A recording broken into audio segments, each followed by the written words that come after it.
तो हेलो दोस्तों, आपका स्वागत है हमारे चैनल हम सफ़र क्लासेज पर। तो आज हम करने वाले हैं फिजिक्स का वीवीआई ऑब्जेक्टिव के भी एग्जाम के दृष्टि से काफ़ी महत्वपूर्ण है। और आप इससे पहले चैनल को सब्सक्राइब और लाइक नहीं किए तो चैनल को सब्सक्राइब और लाइक जरूर कर दे। तो चलिए लेट नहीं करते, अपने प्रश्न की ओर बढ़ते हैं। देखिए पहले हम क्या कर रहे हैं, किसी आवेश पर आवेश की न्यूनतम मात्रा कम नहीं हो सकती है।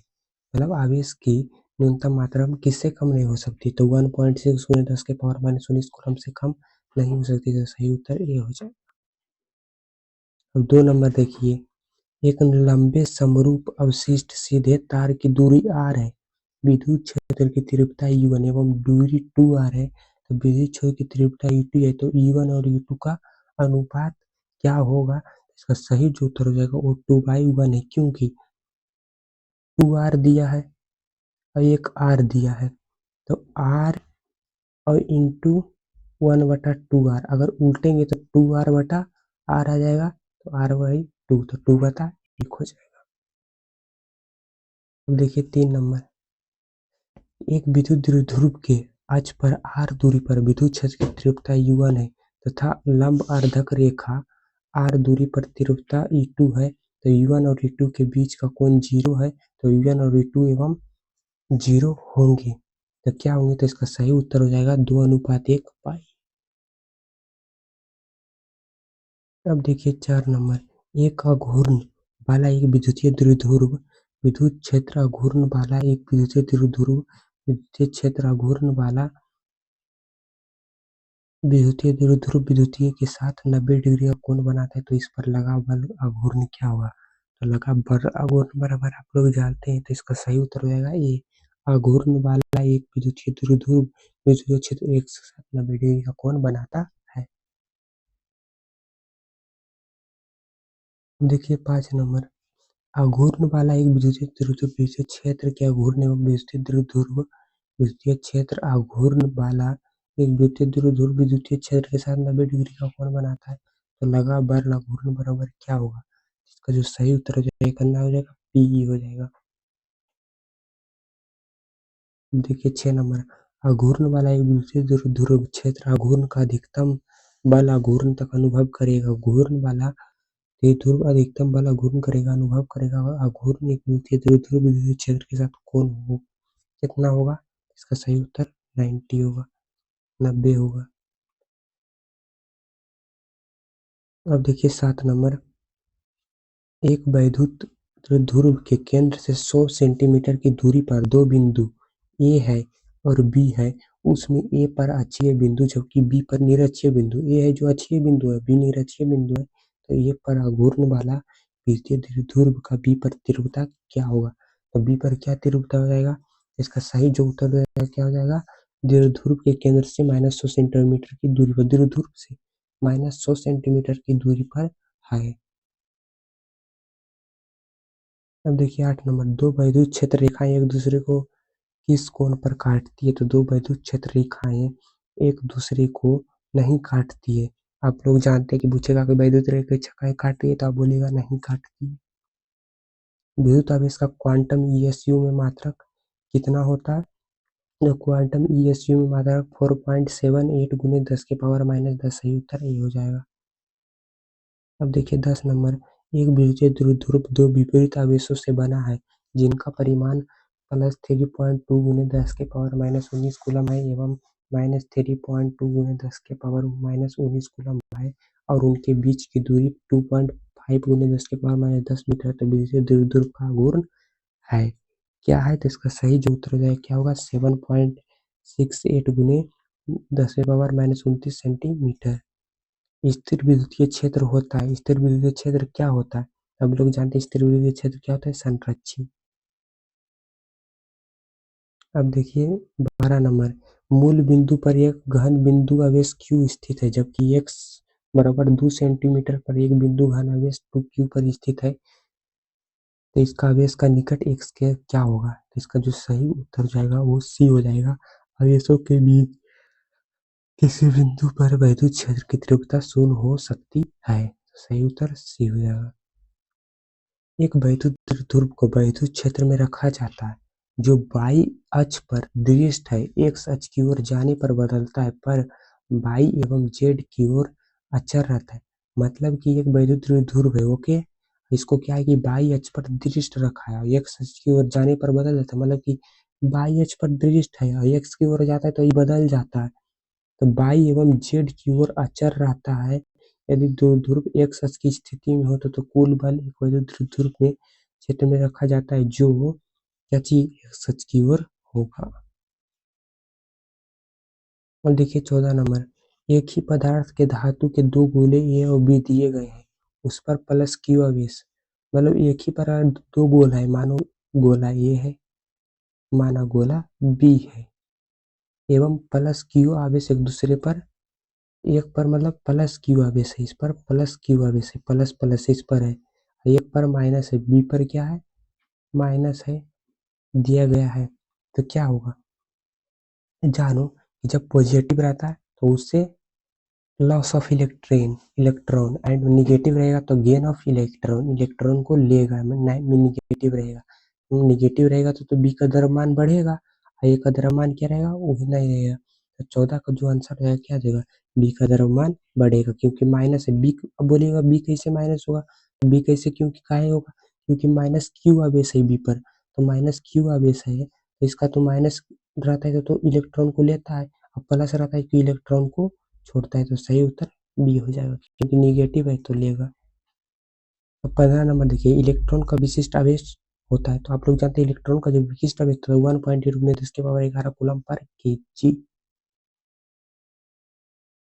डीवाई मात्रक है, डीवाई किसका मात्रक है, तो वो है क्या चीज, विद्युत द्विध्रुव आघूर्ण का ऐसा मात्रक क्या है, डीवाई बोलेगा। डीवाई किसका मात्रक है, तो विद्युत द्विध्रुव आघूर्ण का ऐसा मात्रक डीवाई है।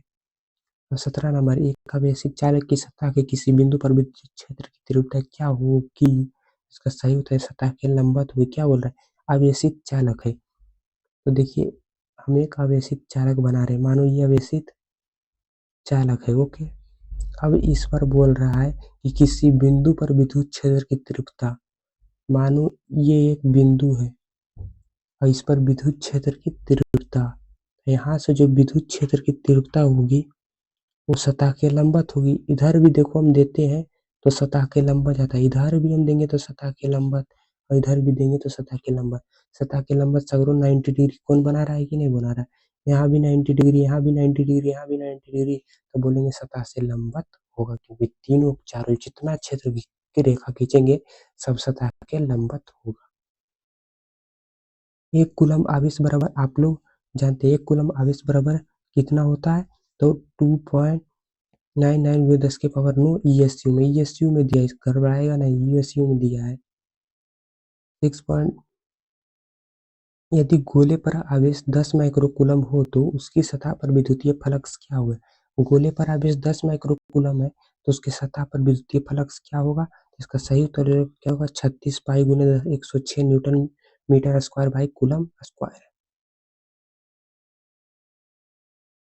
ये चित्र दर्शाता है कि दो आवेश Q1 और Q2 है। मानिए ये चित्र यहाँ पर दिया हुआ था, मानिए ये चित्र है, ओके। इसमें एक Q1 और Q2 आवेश, Q1 Q2 आवेश एक दूसरे आवेश में भारी चिन्ह पर दर्शाता है। तो दो आवेशों एक दोनों ऋणता है, मानो यहाँ पर Q1 है और ये आवेश Q2 है, तो ये ऋणता है। इसका जो सही उत्तर हो जाएगा 20 का, वो होगा ऊपर धनात्मक तथा नीचे ऋणात्मक होगा। एक पिंड पर आवेश लिखा जाता है Q बराबर NE और E का जो मान होता है इतना, जहाँ N का मान क्या होगा, तो देखिए Q बराबर NE, Q बराबर NE कैसे आता है, तो हम लोग पढ़ते हैं क्वांटिजाइजेशन ऑफ चार्ज में, क्वांटिजाइजेशन के चार्ज में कि Q के बदले हम प्लस ले सकते हैं और निगेटिव भी ले सकते हैं। तो इसका जो सही उत्तर हो जाएगा वो बी हो जाएगा क्योंकि जीरो ले सकते, प्लस माइनस 1 ले सकते, प्लस माइनस 2 ले सकते, प्लस माइनस 3 ले सकते। ये वाला जो आप Q बराबर NE पढ़े होंगे क्वांटिजाइजेशन ऑफ चार्ज में, Q बराबर प्लस माइनस NE, पॉजिटिव भी रहेगा और निगेटिव भी रहेगा। अब देखिए एक विद्युत क्षेत्र में एक द्विध्रुव को एक सच के समांतर रखा जाता है। एक विद्युत क्षेत्र में एक द्विध्रुव के एक्स अक्ष के समांतर रखा जाता है तो द्विध्रुव पर बल होगा तो एक्स अक्ष के अनुक्रम होगा, एक्स अक्ष के अनुक्रम होगा तो 22 का। अब देखिए 23 नंबर, एक विद्युत बल्ब में एक द्विध्रुव आघूर्ण वाला एक विद्युतीय द्विध्रुव विद्युत क्षेत्र Pi है तो इस पर लगता बल आघूर्ण होगा तो 27 का जो सही उत्तर हो जाएगा जेड की ओर होगा। 24 नंबर देखिए, एक्स अक्ष पर x बराबर 0 है, q तथा x बराबर a पर 2q है तो e का मान 0 होगा। एक्स अक्ष है, मानो हम बताते हैं, ये मानो ऐसे है, ऐसे ये एक्स अक्ष होगा, ये वाई अक्ष होगा। एक्स पर एक्स बराबर कितना दिया है, ए दिया है, ए पर 2q आवेश है, यहाँ पर 2q आवेश है तो ई का मान 0 होगा। तो ई का मान कैसे 0 होगा, इसका 24 का जो सही उत्तर हो जाएगा वो हो जाएगा एक्स से बड़ा 0, एक्स से बड़ा 0 आएगा क्योंकि मूल बिंदु पर 0 रहेगा, इधर एक्स है तो एक्स बराबर 0। देखिए 25 नंबर, एक्स अक्ष पर x बराबर 0, q तथा x a पर 2q आवेश रखे हैं तो q से n1 तथा आवेश 2q से n2 क्षेत्र रेखाएं निकलती है तब आवेश रखे हैं तो आवेश होगी। तो 25 का जो सही उत्तर हो जाएगा क्या, आवेश रखे हैं, आवेश किसी वस्तु पर आवेश की न्यूनतम मात्रा कम नहीं हो सकती, किससे नहीं कम सकती, कम नहीं हो सकती है तो 1.6 गुने 10 के पावर माइनस 19 कूलम से कम नहीं हो सकती, इसको याद रखेंगे। पूछेगा किसी वस्तु पर आवेश न्यूनतम मात्रा कम नहीं हो सकती है तो किससे, 1.6 गुने 10 के पावर माइनस 19 कूलम से, तो सही उत्तर ए हो जाएगा। जब कोई वस्तु ऋण आवेशित होती है तो इसका द्रव्यमान क्या होगा। अब फाइनली हम बताए थे कि कोई वस्तु है, जैसे मैंने एक वस्तु लिया ए और दूसरा वस्तु बी लिया, अब दोनों में एक वस्तु पर पॉजिटिव चार्ज है, प्लस है, दूसरे वस्तु पर निगेटिव चार्ज है। तब ये तुम याद कर लेना, जिस पर निगेटिव रहेगा वो चार्ज को क्या करेगा, गेन करेगा, लेगा। तो इसका द्रव्यमान, अगर कोई चीज देखो, जैसे हम कोई चीज को लेते हैं तो मेरे पास तो सामान बढ़ेगा, और अगर कोई चीज कोई हमको कोई सामान देता है तो उसके पास तो सामान की कमी होगा, मेरे पास सामान की बढ़ोतरी होगा, क्योंकि वो हमको 2 रुपया दे रहा है तो मेरे पास तो 2 रुपया बढ़ गया, उसके पास कितना बचा, 0 रुपया बचा। तो इसमें मेरे पास क्या हुआ, तो मेरे पास 2 रुपया बढ़ गया, मतलब मेरे पास हमको फायदा हो रहा है। तो इसमें क्या हुआ, जब ऋण रहेगा तो द्रव्यमान क्या होगा, तो बढ़ेगा, फाइनली बढ़ेगा, 27 का बी होगा। अब देखिए 28 में, किसी वस्तु पर आवेश का कारण है, किसी वस्तु पर आवेश का क्या कारण है, आप लोग आवेश पढ़े लेकिन उसमें नहीं पता है कि किसी वस्तु पर आवेश का क्या कारण है। तो हम लोग जानते हैं आवेश में क्या होता है कि ये वस्तु है, बी वस्तु है, दोनों में क्या होता है, दोनों में ए वस्तु है, बी वस्तु है, और दोनों में क्या होता है, इलेक्ट्रॉन का ट्रांसफर होता है, ट्रांसफर होता है। जब हम घर्षण करते हैं दो वस्तु को, मानो वस्तु ए है एवं वस्तु बी है, जब दोनों को रब करते रगड़ते हैं तो उससे इलेक्ट्रॉन का स्थानांतरण होता है। तो पूछेगा कि किसी वस्तु पर आवेश का कारण क्या है, तो इलेक्ट्रॉन का स्थानांतरण।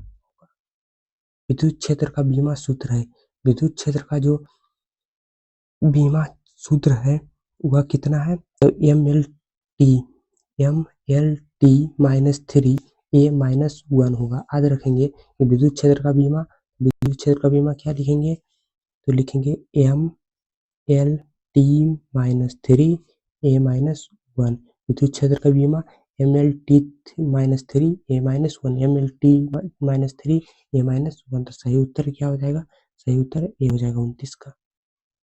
एक स्टेट कूलम बराबर क्या होगा, एक स्टेट कूलम बराबर होगा, एक स्टेट कूलम बराबर होगा स्टेट कूलम गुने 109, स्टेट कूलम गुने या फिर 3 गुने 10 के पावर माइनस 9 भी हो सकता है, एक स्टेट कूलम बराबर ये भी हो सकता है।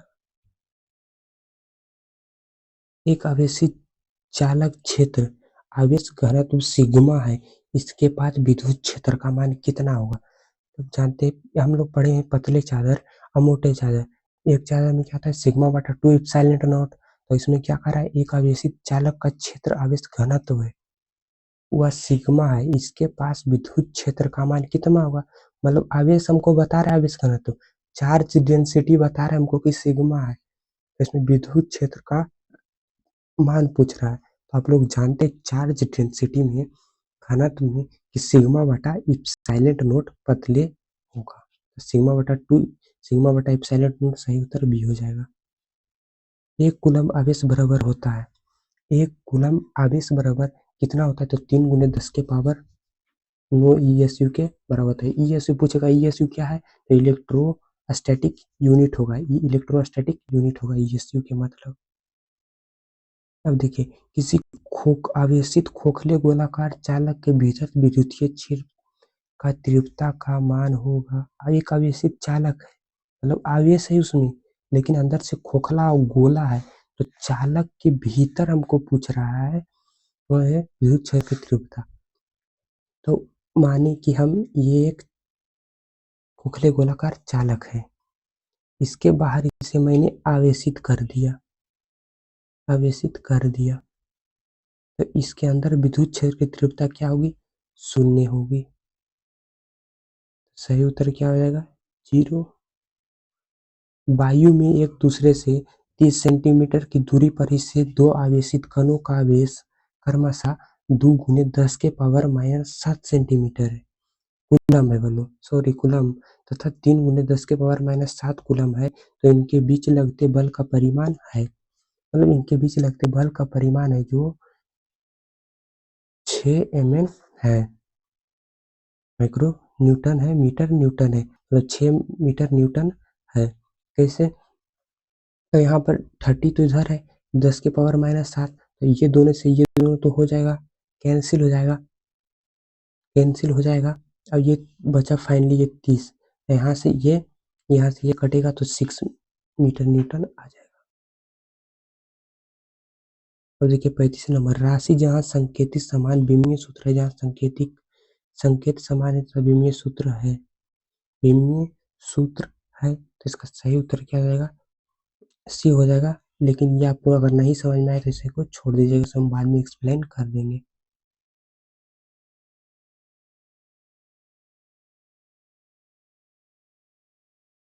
36 नंबर देखिए, एक समान वैद्युत क्षेत्र में चिन्ह फर्स्ट, सेकेंड एवं थर्ड दिखाए गए हैं। एक समान वैद्युत क्षेत्र में 3 पत्र न दिखाए गए हैं। इसमें आपको चित्र नहीं, इसके लिए सॉरी, माफी चाहेंगे, क्योंकि हम नहीं लिख पाए इसमें चित्र, इसलिए हम बनाकर बाद में एक्सप्लेन कर देंगे। 37 नंबर देखिए, कूलम्ब बल है, कूलम्ब बल क्या है? कूलम्ब बल क्या है? तो कूलम्ब बल एक केंद्रीय बल भी है, विद्युत बल भी है, तो सही उत्तर सी हो जाएगा। बोलेगा कि आवेश क्या है? तो जब हम कोई वस्तु पे आकर्षण या प्रतिकर्षण बल आरोपित करते हैं तो उसे उसे उसे आवेश कहते हैं। आवेश एक वस्तु से दूसरे वस्तु में स्थानांतरण करते हैं। आवेश होता है कि आवेश पॉजिटिव भी होता है और निगेटिव भी होता है। पूछेगा आवेश कितने प्रकार के, तो आवेश पॉजिटिव और निगेटिव निगेटिव होगा। जैसे कि दो वस्तु को जब हम मानो अगर पॉजिटिव पॉजिटिव रहेगा तो क्या होगा? प्रतिकर्षण होगा, रिपेल करेगा। अगर विजातीय रहेगा, प्लस माइनस रहेगा, तो एक दूसरे को अट्रैक्ट करेगा, आकर्षित करेगा। 38 नंबर देखिए, आघूर्ण वाला एक विद्युतीय द्विध्रुव विद्युत क्षेत्र आघूर्ण वाला एक विद्युत द्विध्रुव आघूर्ण वाला एक विद्युतीय द्विध्रुव विद्युतीय तीव्रता एवं विद्युत क्षेत्र में रखा जाए तो उस पर लगने वाला टॉर्क क्या होगा? टॉर्क पूछ रहा है, P क्रॉस E वाला टॉर्क पूछ रहा है, जो इसका सही उत्तर है क्या? आघूर्ण वाला विद्युतीय द्विध्रुव विद्युत क्षेत्र क्रॉस गुने 90 डिग्री का कोण बनाता है। 39 नंबर देखिए, एक वैद्युत द्विध्रुव से 100 सेंटीमीटर की दूरी पर दो बिंदु ए बी स्थित है। ए अक्षीय बिंदु है जबकि बी लंबवत द्विभाजक है, तो वैद्युत क्षेत्र की तीव्रता ए पर आघूर्ण वाला विद्युतीय वो बी पर तीव्रता होगी, तो इसका सही उत्तर क्या हो जाएगा? माइनस की दूरी पर दो बिंदु तथा ए और बी स्थित है। 40 नंबर देखिए, किसी आवेशित बेलन के नजदीक किसी बिंदु पर विद्युत तीव्रता ई का मान होता है।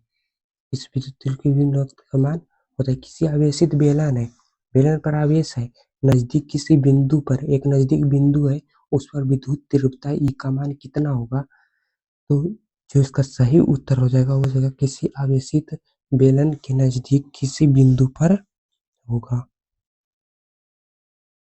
41 नंबर देखिए, एक विद्युत ध्रुव एक पृष्ठ से घिरा हुआ है, पृष्ठ पर कुल फ्लक्स कितना होगा? एक विद्युत ध्रुव है, एक पृष्ठ से घिरा हुआ है, तो इस पर कुल फ्लक्स पूछ रहा है, तो इसका सही उत्तर क्या हो जाएगा? 0 हो जाएगा। अब देखिए 42 नंबर, किसी वस्तु पर एक कूलम आवेश तब संभव है जब उससे निकाले गए इलेक्ट्रॉनों की संख्या कितनी होगी? तो 6.25 गुने 10 के पावर 18। तो 42 का जो सही उत्तर हो जाएगा वो सी हो जाएगा, 6.25 गुने 10 के पावर 18। किसी अनावेशित वस्तु पर एक कूलम आवेश होने के लिए उसमें निकाले गए इलेक्ट्रॉनों की संख्या होगी, तो अभी ही बताए थे, तो उसका सही उत्तर हो जाएगा 6.25 गुने 10 के पावर 18। ए भी हो जाएगा और बी भी हो जाएगा, क्योंकि दोनों सेम एक ही टाइप का मतलब मिस्टेक हो गया। एक वैद्युत द्विध्रुव एक पृष्ठ से घिरा हुआ था, पृष्ठ पर कुल विद्युतीय फ्लक्स कितना होगा? कुल विद्युतीय फ्लक्स कितना होगा? 0 होगा, अभी बताए हैं। किसी आवेश से अनंत दूरी पर उस आवेश के कारण विद्युत क्षेत्र की तीव्रता होती है, तो इसका जो सही उत्तर है कितना हो जाएगा? 0 हो जाएगा। यदि दो आवेशों की दूरी बढ़ा दी जाए तो आवेशों की विद्युत स्थितिज ऊर्जा होगी, क्या होगी? तो सही उत्तर क्या है? बढ़ भी सकता है, घट भी सकता है। दो आवेश है, माना ए आवेश है, बी आवेश है, दोनों के बीच दूरी अगर हम बढ़ा देंगे तो बढ़ भी सकता है और घट भी सकता है स्थिति ऊर्जा, उसमें कोई कंपर मायने नहीं रखते, कभी बढ़ भी जाएगा तो कभी घट भी जाएगा, उससे नो प्रॉब्लम रखेगा। अब 47 देखिए, किसी आवेशित गोलीय खोखले चालक के भीतर विद्युत क्षेत्र की तीव्रता अभी हम बताए थे कि क्या होगी? सुनो, सीधे पूछेगा, गोलीय खोखले चालक के भीतर विद्युत क्षेत्र की तीव्रता क्या होगी? 0 होगी। अब 48 नंबर देखिए, फ्लक्स घनत्व का मात्रक क्या होगा? टेस्ला। फ्लक्स घनत्व का मात्रक इसको देख लीजिएगा, फ्लक्स घनत्व का मात्रक क्या हो जाएगा? टेस्ला। सही उत्तर बी हो जाएगा। अब 49 नंबर देखिए, आवेश ए एवं बी एक दूसरे को आकर्षित करते हैं, आवेश बी एवं सी भी एक दूसरे को आकर्षित करते हैं, तब ए एवं सी क्या होंगे? ए और सी क्या होगा? ए और सी क्या हो जाएगा? प्रतिकर्षित हो जाएगा। जबकि देखो, आवेश ए और बी एक दूसरे का आकर्षित मतलब ए सट रहा है बी में और बी सट रहा है सी में, लेकिन ए और सी नहीं सट रहा है, क्योंकि ए और सी क्या है? प्रतिकर्षित है, दोनों एक ही अथी के है, दोनों पॉजिटिव है, तो एक दूसरे को प्रकर्षित करेगा। अगर वही माइनस प्लस रहता तो ए सी में सट सकता था। अब देखो 50 नंबर, एक अनावेशित धातु कण को एक घनावेशित धातु प्लेट के नजदीक लाया जाता है, धातु कण पर विद्युतीय बल होगा, विद्युतीय बल क्या होगा? तो प्लेट की तरफ होगा। दो चालक के बीच आवेश के वितरण से होने वाली ऊर्जा की हानि निर्भर करती है, इस पर निर्भर करती है, तो विभवांतर के वर्ग पर। एक बिंदु आवेश q को एक दूसरे बिंदु आवेश q के चारों तरफ वृत्ताकार पथ पर घुमाया जाता है। मानो कि ये वृत्ताकार है, इसके पथ पर चारों पट्टी घुराया जाता है, तो क्षेत्र में किया गया कार्य क्या होगा?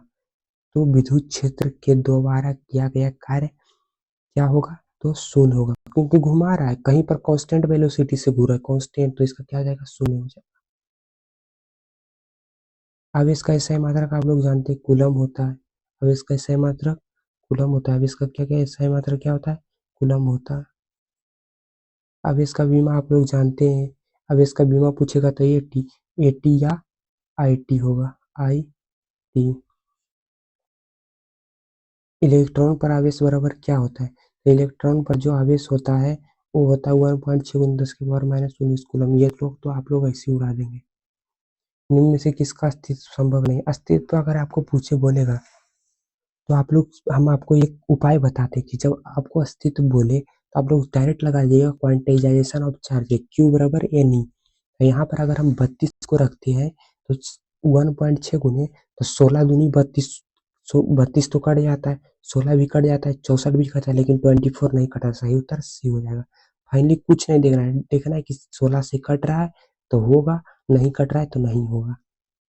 16 से नहीं कट रहा है तो आंसर वही होगा, मतलब बोलेगा अस्तित्व संभव नहीं है, नहीं कट रहा है तो वही हो जाएगा आंसर। तो देखिए 56 का क्या हो जाएगा, सी हो जाएगा। नहीं कट रहा है, देखिए 16 दूनी 32 हो रहा है, 16 चौक 64 हो रहा है, 16 16 कट रहा है, लेकिन ये नहीं, तो इसका सही आंसर यही हो जाएगा। 57 के स्थिर विद्युत आवेशों के बीच लगता बल किस नियम से दिया जाता है? स्थिर विद्युत आवेशों के बीच लगता नियम किसके से दिया जाता है? कूलम्ब के नियम के अनुसार। कूलम्ब का क्या नियम कहता है? कर्षण या प्रतिकर्षण एक दूसरे पर दर्शाता है, तो कूलम्ब का नियम बताता है। दो आवेशों के बीच की दूरी दुगनी कर जाए तो उनके बीच का बल क्या हो जाएगा?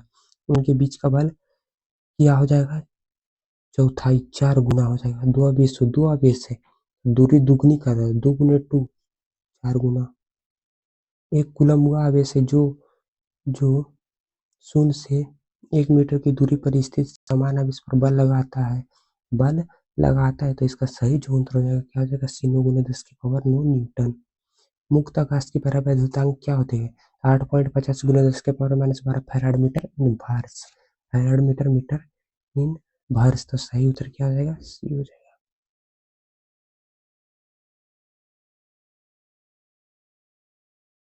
उसके बाद देखिए आगे निकलते हैं। राशि का मान होता है, राशि का मान होता है, तो इसमें है कि इफ साइलेंट नोट या मतलब कि इसका मात्रक क्या होता है? तो इसका जो सही उत्तर रहेगा 9 गुने 10 के पावर 9 हो जाएगा। इफ साइलेंट नोट का मात्रक पूछ रहे हैं यहाँ पर। इफ साइलेंट नोट राशि का मात्रक होता है 9 10 के power 9 newton metre square coulomb minus 62। देखिए किसी माध्यम की अपेक्षित वैधता की इप्सिलॉन आर बराबर क्या हो जाएगा? तो इप्सिलॉन बाई इप्सिलॉन नोट किसी माध्यम की अपेक्षित वैधुतांक, तो 62 का क्या हो जाएगा? ये हो जाएगा किसी माध्यम की अपेक्षित वैधुतांक या फिर इप्सिलॉन बाई इप्सिलॉन नोट। ये दोनों में से ये को मारना ही, अगर हिंदी रहेगा तो ये नहीं देगा, ये देगा तो ये नहीं देगा। 63 देखिए वैद्युतशीलता का मात्रक होता है, वैद्युतशीलता का जो मात्रक होता है वह होता है farad metre inverse. Farad metre inverse वैद्युतशीलता का मात्रक फैराड मीटर इनवर्स। 64 के देखिए किसी विद्युतीय क्षेत्र में किसी बिंदु पर परीक्षण आवेश टेस्ट चार्ज क्यू नोट पर लगा विद्युत बल हो। इसी विद्युतीय क्षेत्र में किसी बिंदु पर परीक्षण, तो उस बिंदु पर विद्युत तीव्रता घूर्ण वाला विद्युत ध्रुव विद्युतीय होगा। मतलब टेस्ट चार्ज को लाया जाता है। जो 64 का सही उत्तर हो जाएगा उसके बाद सरफेस के साथ 90 डिग्री का कोण बनाता है एवं अघूर्ण वाला एक विद्युत ध्रुव होता है। विद्युत क्षेत्र की तीव्रता, इलेक्ट्रिक फील्ड इंटेंसिटी का मात्रक क्या होता है? विद्युत क्षेत्र की तीव्रता का जो SI मात्रक हो जाता है न्यूटन पर कूलम होता है, न्यूटन पर कूलम होता है। विद्युत क्षेत्र की तीव्रता का बीमा क्या चीज होता है? विद्युत क्षेत्र तीव्रता का बीमा क्या हो जाएगा? तो ML_T-2A-1, तो ML2T-2A-1। अब देखिए 67 के समरूप विद्युतीय क्षेत्र की तीव्रता अघूर्ण एवं एक विद्युतीय ध्रुव विद्युतीय होता है, उसमें रखे गए प्लस क्यू पर लगा बल होगा। 67 का सही उत्तर रहेगा ये हो जाएगा। घूर्ण वाला एक विद्युतीय ध्रुव क्यू के साथ 90 डिग्री का कोण बनाता है। अब देखिए 68 नंबर। एक बिंदुवत आवेश q से r दूरी पर विद्युत क्षेत्र की तीव्रता का परिणाम होता है। एक बिंदु q से r दूरी पर विद्युत क्षेत्र की तीव्रता, तो 68 दिया है लेकिन इसका ऑप्शन नहीं दिया, इसलिए इसे छोड़ देते हैं, इसे डाउट में सकता है। 69 नंबर देखिए एक प्रोटॉन एवं इलेक्ट्रॉन का समान विद्युतीय क्षेत्र में रखा जाता है, तो उस पर क्या होगा? उस पर होगा विद्युतीय बल के परिमाण के बराबर होगा। निम्न में से कौन सदिश राशि, कौन सदिश राशि? सदिश राशि मतलब जिसका परिमाण हो, मैग्नीट्यूड हो, वेक्टर एंड मैग्नीट्यूड, तो मैग्नीट्यूड सदिश किसे कहते हैं? जो वेक्टर हो एवं मैग्नीट्यूड और डायरेक्शन दोनों उसके पास, उसे सदिश कहते हैं। जिसके पास परिमाण और दिशा नहीं होता उसे अदिश कहते हैं। 70 का जो सही उत्तर रहेगा विद्युत तीव्रता है कि जो सदिश राशि, विद्युत तीव्रता है जो सदिश राशि है। विद्युत विभव का मात्रक वोल्ट है और यह तुल्य है। विद्युत विभव का ऐसा मात्रक वोल्ट है, ओके। यह तुल्य है किसके? जूल पर कूलम के। 71 का ये साबुन के बुलबुले को जब आवेशित किया जाता है तो उसकी त्रिज्या क्या होगी? जानते हैं कि साबुन के बुलबुले को जब आवेशित किया जाएगा तो उसकी त्रिज्या बढ़ेगी। विद्युत द्विध्रुव आघूर्ण का SI मात्रक क्या होगा? विद्युत ध्रुव आघूर्ण का सही मात्रक क्या होगा? तो 73 का सही उत्तर हो जाएगा कूलम गुने मीटर। 5 विद्युतीय द्विध्रुव जो प्रत्येक प्लस q आवेश से बना है, दूरी से पृथक है तो घिरे पृष्ठ में रखा गया पृष्ठ के ऊपर कुल फ्लक्स होगा। कुल फ्लक्स कितना होगा?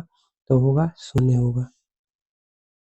3 बिंदु 4GQ तथा Q सरल रेखा पर क्रमशः 0,1/2 है एक दूरी पर रखें। यदि Q पर परिणामी बल 0 है तो Q का मान होगा। 75 का सही उत्तर क्या जाएगा? -Q होगा। एक समान विद्युत क्षेत्र में द्विध्रुव पर आरोपित बल युग्मक का गुण अधिकतम, जबकि द्विध्रुव की अक्ष पर क्षेत्र की दिशा के बीच का कोण कितना होगा? तो 76 का सही उत्तर क्या जाएगा? 90 डिग्री। 70 देखिए, यदि किसी अल्प क्षेत्र dA पर विद्युत तीव्रता का घूर्ण वाला एक विद्युत द्विध्रुव विद्युतीय विलंब हो, तब उस क्षेत्र पर टाउ विद्युतीय फ्लक्स क्या होगा? तो विद्युतीय फ्लक्स हमसे पूछ रहा है, इसका सही उत्तर क्या आ जाएगा? E dot dA। किसी घिरे सतह पर कुल विद्युतीय फ्लक्स पृष्ठ के भीतर स्थित कुल आवेश का कितना गुना हो जाएगा? तो हो जाएगा 1/ε0 गुना। आप लोग ये पढ़े होंगे कि किसी घिरे सतह पर विद्युतीय फ्लक्स पृष्ठ के भीतर कितना होगा? तो 1/ε0 गुना होगा। किसी आवेशित समतल चादर के नजदीक विद्युत तीव्रता E का मान होता है। किसी आवेशित समतल चादर के अंदर विद्युत क्षेत्र की तीव्रता E का मान क्या होगा? 79 का सही उत्तर क्या हो जाएगा? सिग्मा/2ε0। सिग्मा/2ε0 होगा। आवेशित चादर है। 80 देखिए, किसी आवेशित चालक के नजदीक विद्युत तीव्रता घूर्ण वाला एक विद्युतीय द्विध्रुव विद्युतीय का मान होता है। तो 80 का जो सही उत्तर हो जाएगा सिग्मा/ε0। 80 का ये हो जाएगा। 81 का देखिए, किसी अचालक पदार्थ के गोले को आवेश देने पर उसका वितरित हो जाता है। तो 81 का क्या हो जाएगा? इनमें से कोई नहीं होगा। सतह पर भी नहीं, इसके अंदर भी नहीं, केवल भीतर भी नहीं हो।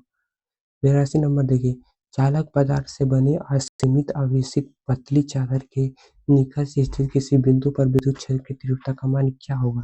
तो 82 का सही उत्तर होगा सिग्मा/2ε0 होगा। इसमें दिए गए चित्र में यदि Q कुल परावर्तनीय आवेश Q/4 का मान क्या होगा? तो इसको छोड़ देते क्योंकि इसमें चित्र पारना, जो कि चित्र यहाँ पर दिया नहीं, टाइप नहीं किया। अब देखिए 84 नंबर, जब किसी वस्तु का आविष्कार किया जाता है तो उसका द्रव्यमान क्या होगा? बढ़ या घट सकता है। तो आशा होगा कि आपको ये लेक्चर अच्छा लगा होगा। इसके लिए धन्यवाद और वीडियो को ज़्यादा से ज़्यादा शेयर और लाइक करें और सब्सक्राइब करें। Thank you.